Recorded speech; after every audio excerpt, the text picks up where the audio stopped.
Merci beaucoup pour cette super introduction, c'est vraiment très gentil. Donc voilà, moi je m'appelle Alexia Charbonnier, j'ai 24 ans et je suis originaire de Compiègne. Alors si je suis là aujourd'hui devant vous, pour être totalement honnête, je ne sais pas pourquoi, je ne sais pas comment, parce que dans mon schéma de vie, c'était pas du tout planifié. Voilà, j'ai eu un schéma de vie plutôt classique, hein. J'ai fait un lycée, après j'ai réussi à rentrer dans une très bonne école de commerce. J'ai commencé à faire des alternances, des stages dans les grands groupes à chaque fois. Donc mon parcours était plutôt tracé et à la fin, j'aurais un CDI dans un grand groupe. Je monterais les échelons hiérarchiques. Et oui, vers 40 ans, par contre, je monterais ma boîte parce que j'ai toujours voulu monter mon entreprise. À 13 ans, je fabriquais des bijoux en perles que je vendais. À 15 ans, j'étais révoltée par le fait qu'on ne voit jamais rien dans son sac à main. Et donc, je voulais mettre une lampe dans les sacs à main. Je trouvais que c'était incroyable, révolutionnaire. J'avais déjà regardé les brevets, regardé tout. Mais voilà, ça, c'était la deuxième partie de ma vie à 40 ans. Et en fait, il y a eu un événement marquant dans ma vie. Et cet événement marquant dans ma vie, il est arrivé par une de mes passions, le voyage. Ce qu'il faut savoir sur moi, c'est que je suis une vraie roots. J'adore prendre mon sac à dos, mon passeport, un billet d'avion et hop, on file à l'improviste, on voit ce qui se passe sur place. Et donc, dans l'un de ces voyages, je suis notamment partie 5 semaines en Amérique du Sud. Et donc là, j'ai fait Pérou, Bolivie, Chili, Argentine. Hein, je vous passe toutes les galères d'un voyage. Et je me retrouve en Argentine, dans un endroit magnifique, au nord, la région de Salta, pour ceux qui connaissent. Et là, on me dit, tu loues une voiture et tu te balades. Donc moi, tout bêtement, je loue une voiture et je me balade. Effectivement, c'est magnifique. Hein. C'est des chaînes de montagnes qu'on appelle les quebradas. Et en fait, c'est de toutes les couleurs. Jaune, rouge, marron, enfin, waouh, on en prend plein la vue. Ok, trop beau, génial. Mais là, on se pose avec... j'étais accompagnée d'une amie, et on se dit, d'accord, mais qu'est-ce qu'on va faire pour visiter ? Je sais pas, genre, il faut faire du canyoning, du rafting, de l'escalade, de l'accro... Enfin, je sais pas, faut faire un truc pour visiter, pour mieux découvrir. Donc là, premier réflexe de tous les voyageurs, on sort le guide du routard. Donc là, le guide du routard et tout, on commence à regarder. Et en fait, on ne voit pas trop d'activités, on n'est pas convaincu. Deuxième réflexe, nouvelle génération, Internet. Donc là, on commence à regarder. Et pareil, c'est pas clair. Et donc, on commence à demander autour de nous, demander aux offices du tourisme, à notre auberge de jeunesse. Et là, on nous dit, OK, on entend vaguement parler de grottes au fin fond d'un endroit. On se dit, OK, on va y aller. De toute façon... on n'a rien à perdre. Donc on y va. Et en fait, on se retrouve au milieu d'un village, en Argentine. Alors, il n'y avait personne, rien du tout. Et on trouve une dame. Donc on l'interpelle et on lui dit, bonjour, voilà, on a entendu parler de visites de grottes. Est-ce que vous connaissez ? Elle dit, oui, j'appelle le propriétaire. On se dit, parfait, ok, on attend. Et donc là, le propriétaire vient, un monsieur très gentil. Et en fait, il nous dit, je suis désolée, mais la visite de grotte, ça dure toute une journée, et là, il est déjà midi, donc c'est pas possible. Ayant vécu en Inde, premier réflexe, je négocie. Non, mais s'il vous plaît, on a fait beaucoup de routes, franchement, c'est trop bête et tout. Mais vraiment, rien à faire, il dit, c'est pas possible, c'est trop loin, c'est trop compliqué. En revanche, vous pouvez venir chez moi si vous voulez, je vous fais à manger et vous pouvez monter mes chevaux. Nous, on se dit, ok, de toute façon, on a fait je sais pas combien de temps de route, on va pas arriver et repartir comme ça, ok. Donc on y va. Et en fait, là, on arrive dans un endroit, waouh, il faut s'imaginer un ranch, comme en Argentine, avec des plaines, des chevaux, et au loin, des montagnes. Un endroit, mais j'ai eu la chance de beaucoup voyager, c'était juste, waouh, il n'y a pas d'autre mot. Et donc là, il s'appelle Fido, ce monsieur, nous dit, écoutez, voilà, je vous fais à manger et allez monter mes chevaux. Donc nous, on commence, on se balade, on va monter ses chevaux, c'est génial. Et le midi, on revient, donc on commence à déjeuner avec lui, et on lui dit, mais vous devez avoir tellement de monde qui vient vous voir parce que c'est incroyable votre lieu. En plus, vous avez des hébergements, vous faites plein d'activités. Bon, il y a les grottes, mais on n'a pas pu les voir. Mais ça a l'air ouf. Et là, en fait, il nous répond, en fait, pas du tout. Pas du tout, j'arrive pas du tout à en vivre. On lui dit, mais comment vous pouvez pas en vivre alors que vous avez tout? Enfin, c'est une pépite que vous avez. Et là, il nous dit, parce que je sais pas comment on fait. Je sais pas comment on parle, comment on fait et tout.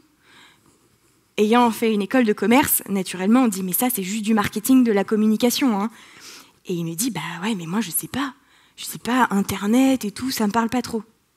Et donc là, on se retrouve devant Fido, qui a juste une pépite entre les mains, et en fait, juste parce qu'il n'a pas les codes, c'est-à-dire, il sait pas faire un site Internet, il sait pas faire une page sur Facebook, il sait pas faire une petite plaquette marketing, et il ne sait pas que cette petite plaquette marketing, il faut aller la distribuer autour des offices du tourisme autour de lui.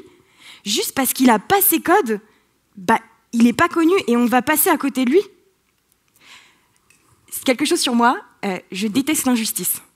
Et là, je trouvais ça profondément injuste que cette personne qui avait tout entre les mains ne pouvait pas vivre juste parce qu'il n'avait pas ses codes. Et donc je me dis, ok, il faut trouver un truc. J'ai beaucoup d'idées d'entrepreneuriat, comme vous avez dû vous entendre, et je me dis, ok, on va créer un site de réservation d'activités. Comme ça, il aura un moyen de communication. Donc, ok, j'ai cette idée, créer un site de réservation d'activités. Sauf qu'à ce moment-là, j'ai 22 ans, et en fait, je vais commencer ma dernière année de master, donc classique, master dans ma très bonne école, et je commence un stage dans marketing, dans un grand groupe. Donc, je me dis, ok, c'est juste une idée, comme j'en ai eu d'autres. Et puis arrive Noël. À Noël, en fait, je me suis rendu compte que pendant ce voyage, je m'étais découverte une passion, l'œnologie. Et je me suis dit, c'est quand même bête qu'au pays du vin, je ne sache pas la différence entre un Bourgogne et un Bordeaux. Ok, donc là, l'idée était lancée, je vais demander un cours d'œnologie pour Noël. J'aide un petit peu Papa Noël, donc je commence à moi-même faire les recherches pour trouver un cours d'œnologie. Donc voilà, je commence à chercher naturellement sur Internet. Je fais un premier site, un deuxième site, un troisième site, un quatrième site. Et en fait, à chaque fois, je me rends compte de la même chose. Je ne suis pas convaincue. Je ne suis pas convaincue parce que soit il n'y a pas beaucoup d'avis, soit j'ai du mal à comparer les prix, soit il n'y a pas beaucoup de propositions, c'est pas à côté de chez moi. Enfin, c'est trop galère, j'arrive pas. Donc, naturellement, je demande une box cadeau, ce sera plus simple pour la sélection. Et là, je me dis, c'est quand même horrible. Si ça se trouve, je suis encore en train de passer à côté d'une pépite, tout ça parce que la personne n'avait pas les moyens de me communiquer et que je le trouve. Et là, je me dis, ok, il y a en Argentine ce souci, mais il est aussi en France et c'est clairement pas possible. Je me dis vraiment, ok, je vais créer une entreprise, là, c'est bon. Mais j'avoue que à partir de ce moment-là, quand vous avez 22 ans, que vous êtes une femme et que vous décidez de créer une entreprise, c'est pas évident. C'est pas évident parce que vous prenez toutes les critiques. Non, mais t'as jamais fait ça, mais t'as pas fait de commercial, mais tu sais, c'est difficile. Et le pire, c'est les remarques comme mais pour ta vie de famille, c'est pas terrible. Si tu veux avoir une vie personnelle, ça va être compliqué. Tu vas faire peur aux hommes. Tu vas faire peur aux hommes, je pense que ça, c'est la pire. C'est la plus... on se dit, ah ouais, d'accord, ok. Bon, alors, pour ceux qui me connaissent un petit peu, j'ai plutôt un petit caractère. Donc, je me dis, non, c'est pas possible. C'est pas possible. Je la monte, cette boîte. Je la monte, il faut que je la monte. Il y a un truc qui se passe, c'est pas possible. Je peux pas passer à côté de cette injustice. Ok. Je me lance dans l'entrepreneuriat, c'est bon, on est lancé. Et là, je me dis, ok, j'ai l'idée. Comment je passe au concret? Comment je fais concrètement pour avoir une entreprise? Donc là, naturellement, je vais sur Internet et les tutos YouTube. Comment monter son entreprise, comment faire un business plan, on trouve tout. Faire une étude de marché, faire un business plan, regarder tous ses concurrents. Voilà. Donc moi, studieuse, j'applique. Bon, petit aparté, pour ceux par contre qui ont déjà monté leur entreprise, je pense que vous avez vu qu'il n'y a aucun tuto YouTube sur qu'est-ce que le code APE, le CIRE, le SIREN, les conventions collectives de branche, quelle est ma caisse retraite complémentaire. Je ne savais même pas que ça existait. Donc ouais, ça, c'était autre chose. Je le découvre par moi-même dans ma vie d'entrepreneur. Et donc voilà, je commence un peu à monter un projet, à regarder. Mon projet se structure. Naturellement, je commence à rencontrer des entrepreneurs. C'est bien de se faire challenger. Et je me suis bien fait challenger d'ailleurs, hein. Je me suis bien fait piquer. Hein. Pourquoi les Hauts-de-France? Pourquoi un site de réservation? Pourquoi un lama? Parce que oui, ma mascotte c'est un lama. Lama vient tester les activités dans les Hauts-de-France. Pourquoi le culturel? Pourquoi le sportif? Enfin bon, toutes les questions y passent. Sur le moment, c'est pas évident, mais c'est génial au fond, parce que ça me fait ressortir mes vraies valeurs. Ce que j'ai vraiment envie que les gens retiennent de ce projet. Et en fait, je me rends compte que, ok, je veux créer un site de réservation d'activités, mais je veux pas que ce soit juste un site de réservation d'activités. Je veux que c'est un vrai impact, une vraie mission. Et donc c'est là où je me suis dit, ok, mission numéro 1, je veux valoriser la région des Hauts-de-France, ma région. J'ai eu la chance de beaucoup voyager, mais j'ai été jusqu'au Pérou pour être heureuse de voir des phoques, alors qu'en fait, il fallait juste aller en baie de Somme. J'ai été heureuse d'aller voir les châteaux de la Loire, alors qu'en fait, je suis de Compiègne, donc dans l'Oise, c'est une des régions où il y a le plus de châteaux. J'ai été en Belgique pour boire de la bière, alors qu'en fait, je peux aller à Lille et elle est géniale. Et en plus, il y a l'ambiance avec aussi. Donc je me dis, c'est méga dommage. Donc je veux valoriser la région de Hauts-de-France parce que je pense que c'est une région incroyable. La deuxième, elle est plus personnelle. Je suis passionnée d'histoire. Je trouve que l'histoire, c'est incroyable. Ça nous rappelle dans le passé, ça nous fait aussi comprendre notre présent et ce qui se passe. Et je suis hyper désolée de voir que le patrimoine se détériore. Je pense que le meilleur exemple, c'est de le voir en ce moment avec Notre-Dame. Mais il n'y a pas que Notre-Dame en France.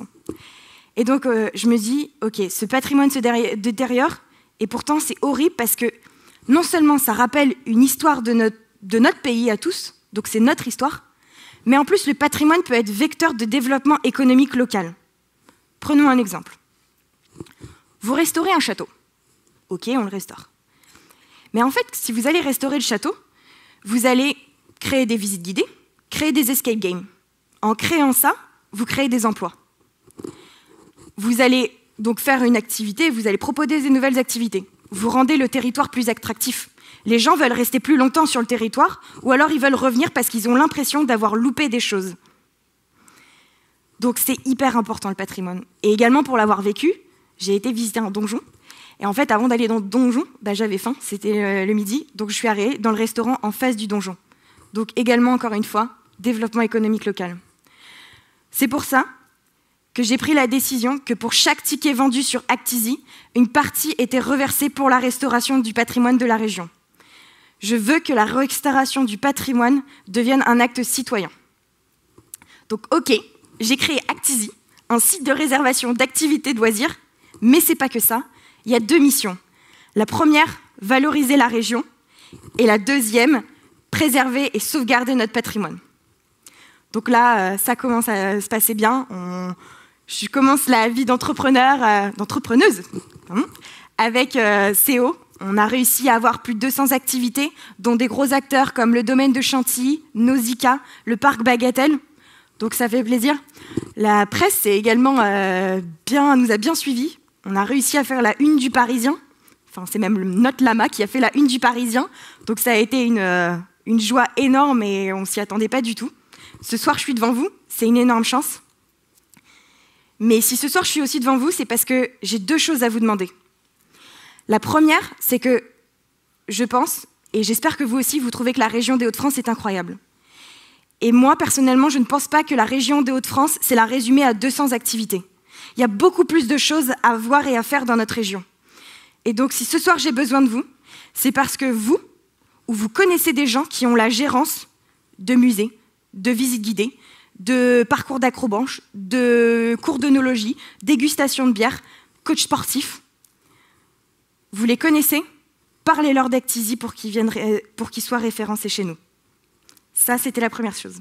La deuxième, le week-end, quand vous ne savez pas quoi faire, plutôt que de rester sur votre canapé à se dire « il n'y a rien à faire dans la région », ce qui est faux, maintenant vous avez un outil Actizi, donc il vous suffit de vous connecter, de réserver votre activité et de profiter, parce que n'oubliez pas, activité réservée, patrimoine sauvegardé. Je vous remercie.